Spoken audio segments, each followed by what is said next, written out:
Chapter 17, Drums, Girls, and Dangerous Pie. A Men's Journey, page 216. As it turned out, my dad and I were both going to Philadelphia with Jeffrey. My mom couldn't take care of me at home and be violently sick at the same time, and my grandparents were away, so the Rents couldn't just dump me with them again. Of course, Jeffrey was thrilled.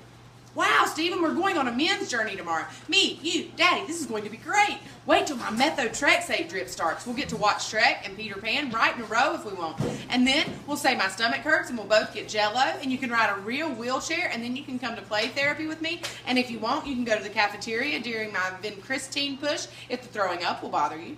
I'll try to be brave, though, I promise. Do you think we could play cards while we wait for my IMLA to work?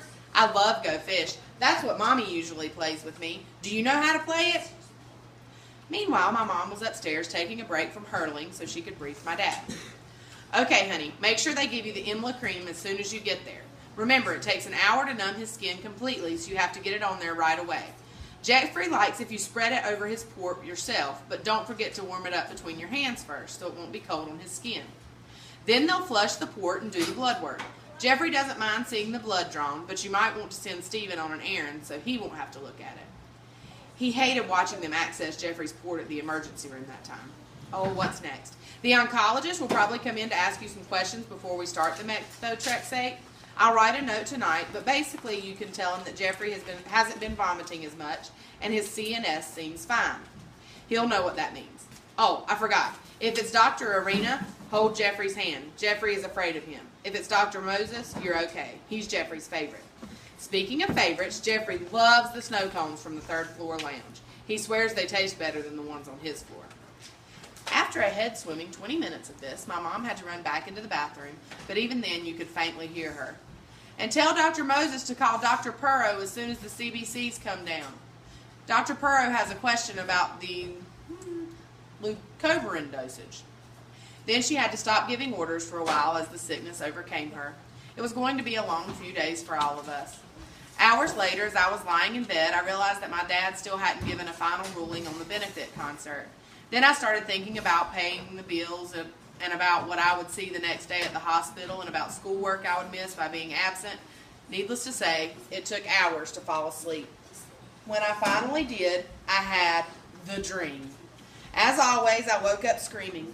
This was even worse than usual. Because my mom was sick, she didn't come rushing in. By the time my dad got there, I had woken up by myself, sat bolt upright, smashed my head into my nightstand somehow, and bitten through the inside of my left cheek. I looked at my alarm clock, which was now blinking upside down on the floor. 2:29, 2:29, 2:29. As my father patted me awkwardly on my sweat-drenched back and my breathing slowed down to near normal, I thought, well, I might be gushing blood, but at least I can get a few more hours of sleep. Then my dad leaned over, flipped the clock, and put it back on the table. That was when I realized it was really 6:22. Not only was it too late to get more sleep, it was too late, period. The day had started with a bang and a whimper. Before I knew it, my father, Jeffrey, and I were all bundled into the car, along with my school books for studying, my sticks and practice pad, and extra clothes for all of us. Naturally, in the rush, we had forgotten something major, but we didn't know it yet. Dad was just trying to handle the pages and pages of notes my mom had heroically composed in the midst of her own bout of illness. Jeffrey was working on balancing a cup of juice and a Go-Gurt while eating breakfast in his booster seat, and I was sucking on an ice cube in a sad attempt to stop the bleeding from my gouged cheek. I hope that none of the neighbors were watching this scene. The obviously sick lady swaying on the lawn in an old bathrobe, waving goodbye to the unshaven guy with the misbuttoned dress shirt who was driving two bald kids while one of them was intermittently spitting blood out the passenger side window. Other than our chaos, it was so quiet on the block you could almost hear the tick-tick-tick of the property values dropping as passers-by took in the tableau of horror. When we were about a mile from home, my dad noticed that the fuel light on the dashboard was blinking, so we stopped to get gas. I pumped while my father ran into the station to get a cup of coffee so he could spill it on himself, pulling out of the lot. Then, just as we started down on the ramp to the highway, Jeffrey shouted, "I forgot Matt Maddock! I forgot Matt Maddock!" "Sorry, Jeff, I don't have time to turn us around. As it is, we're barely going to have time to spread that Ookla cream on your port in time." "It's IMLA, Dad." But I need Matt Medic. He helps keep the bad blasts from coming back. I need him. Not today, Jeffrey. But Dad, the car lurched and veered into a driving lane in what might optimistically be referred to as a close merge. And my dad replied through those famous clenched teeth, "Don't but Dad me right now, okay? I'm trying to drive in traffic. We're late. I got about 3 hours of sleep. I haven't shaved. I have no idea what I'm doing. And I'm sitting in a puddle of boiling hot coffee." A year ago, Jeffrey would have been good for about another half hour of whining, but now he just sat back with a sigh and sipped his juice. After a while, he assigned me a job for the duration. "Stephen, it looks like Matt Medic is out of action. You have a new mission." I slurred back while desperately trying to avoid having my teeth touch the gaping hole in my cheek. "What is it, buddy?" "Keep me brave. Please, just keep me brave." Then he finished his little meal and fell asleep just like that. I stared out the window and wondered why Jeffrey thought I, of all people, was somehow qualified to keep him brave. You'd think his first choice might be somebody who didn't wake up crying in a pool of sweat every other day, or perhaps somebody who could sleep through the night in a soft bed without injuring himself. On the other hand, I suppose his first choice was actually an inanimate injection-molded plastic figurine. And as a second choice, I guessed I would have to do. As we approached the hospital, we drove through the campus of the University of Pennsylvania. It was beautiful. Spring was just getting in gear, and there were happy college students walking everywhere in jeans and t-shirts, sweaters with shorts, mini skirts. Despite the early hour, I even saw a group of guys playing frisbee, and I thought how weird it was for Jeffrey to be driving past all these carefree people who had it made on his way to fight the 27th installment of a life-and-death battle against cancer. Good thing I was around to cheer my brother up with my positive outlook, huh? We parked, and Jeffrey guided my father through the check-in procedure. Then he led us upstairs to his floor. I paused for a minute in front of a set of double doors. I had imagined and feared the sights beyond them for months on end, but now it was time to face them. We pushed through and stepped into Baldville, USA.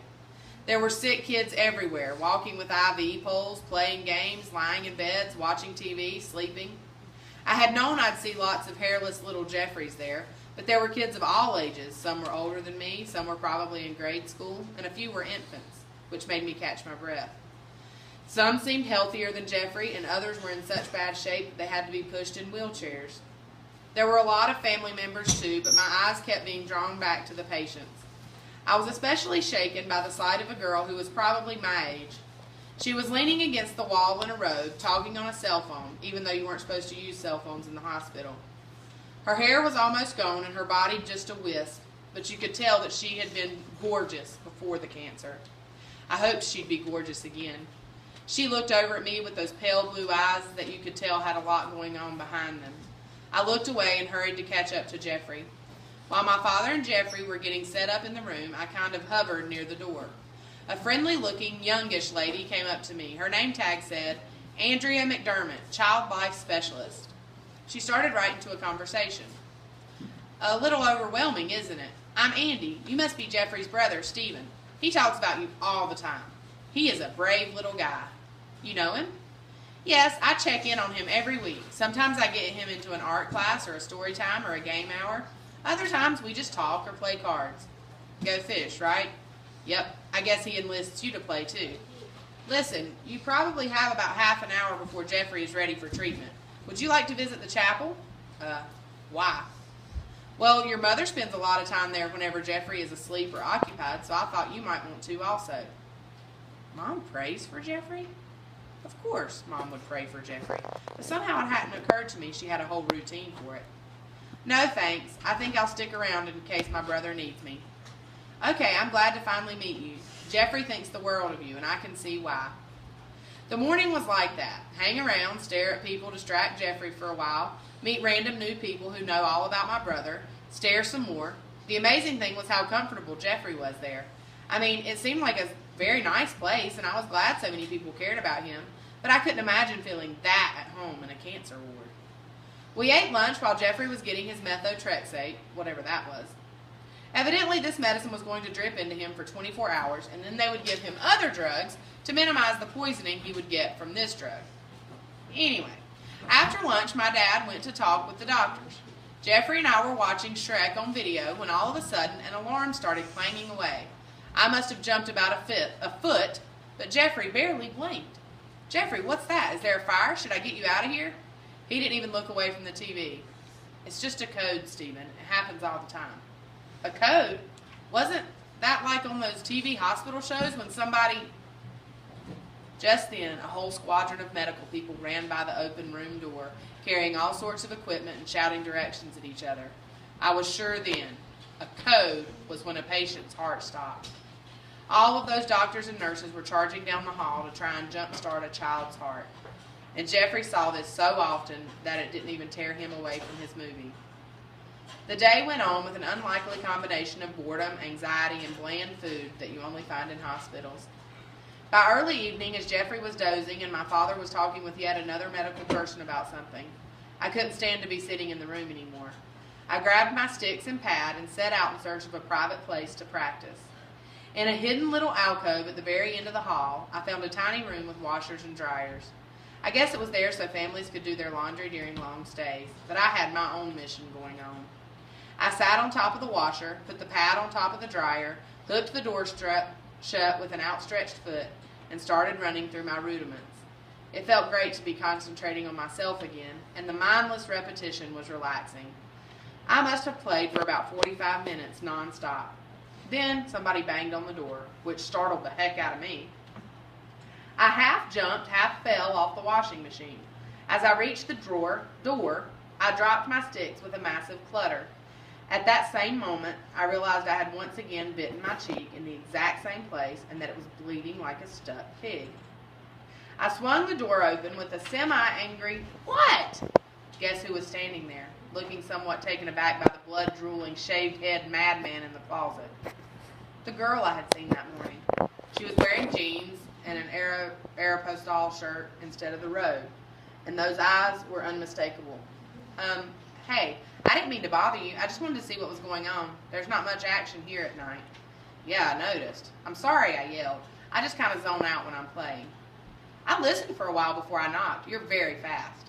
"Hi, I'm Samantha." "Hi, I'm Stephen. My brother Jeffrey is..."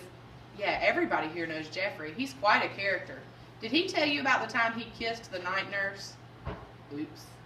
"Anyway, he talks about you all the time. Stephen the rock star. So when I heard the drumming, I kind of figured it might be you. By the way, did you know you're bleeding?" Yeah." "Do you want to come with me to get some ice?" "Sure, there's a snow cone machine on the other end of the hall, but it's not as good as the one on the third floor, I've heard." So we got our snow cones and sat in the little kids' play lounge to talk. At some point, my dad saw me there but kept walking into Jeffrey's room. Nobody interrupted our conversation, and we talked until after midnight. I told her everything about my year. Renee, Annette, drums, school, Jeffrey, and Jeffrey. And she told me everything too. Just like Jeffrey, she had ALL. But unlike Jeffrey, she has had 2 relapses of her leukemia in the past 4 years. Now she was tired all the time. She rarely got to leave the hospital, and her bones were starting to ache every minute of every day. Things didn't look good. "How is your family doing with all this?" "Well, my mom is a single parent, and we almost never hear from my dad. I have one older sister. She's away at college. We used to be really, really close. I still call her on my cell phone every few days, but she never stays on long. She hasn't visited me here since Christmas, but she promised she'd fly home in May to see me for my birthday. I hope she does. It kind of sounds stupid, but when I was little, I tried to do everything just like her. She used to love ice cream cakes, so I loved them too. For a couple of years after I got sick, she used to bring me an ice cream cake on my birthday. Last year, she couldn't make it home. I mean, she had a good reason and everything. It was finals time at college, but it sucks having hospital cake for your birthday. It really sucks. I'm sorry." "You don't have to be sorry. You didn't do anything. You're here for your brother."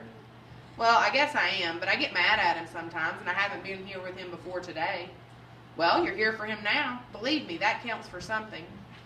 We talked for a while more after that about all kinds of stuff. Music, the opposite sexes, school, although she has been absent for months and switched over to a tutor at the hospital. Family. It's funny, I always think my life is so massively boring, but she wanted to know every little detail. It was like she was so hungry for a normal 8th grader's experiences that she needed to drink in mine. Every once in a while, especially as it got later and her last dose of painkillers wore off, she would flinch for a second, but her eyes never lost the intensity I had noticed earlier. At some point, we both got really sleepy, but nobody wanted to break that spell that encircled our little couch amid the rainbow-colored animals and crayon boxes. Finally, a nurse came in to give Samantha a cup full of pills, and things changed.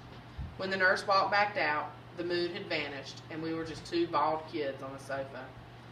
We started that whole, look at the time thing that grown-ups always do when they're breaking away from an awkward encounter at the supermarket. Before we went our separate ways, though, Samantha had one more thing to tell me. Stay with your brother, Stephen. Stay with him, no matter what. Do you promise? What was I going to do? I promised. As Samantha turned to start her slow walk back to her room, I had a last idea. I ran after her, told her to wait right there, charged down the hallway to the laundry room, got my drum stuff, and galloped back. Here, Sam, I want you to have these sticks. They're my favorite pair for practicing. Pro-Mark 5A hickory with nylon tips. Keep them, and maybe I can give you lessons when I come down. Would that be cool? Stephen, thank you. That would be great. Happy early birthday, Samantha. Happy early birthday, Samantha. And that's the end of chapter 17.